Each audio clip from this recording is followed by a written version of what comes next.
ते बिन दुखों दिलगीर नहीं हुंदा, एवें अख विच नीर नहीं हुंदा। अज कल मनन वाले करदे आप ते कोई भी पीर नहीं हुंदा।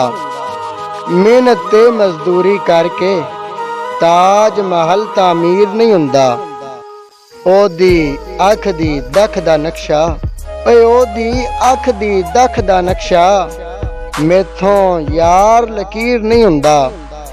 ताप इश्क दा कन पड़वांदा, रांझा आप फकीर नहीं हुंदा।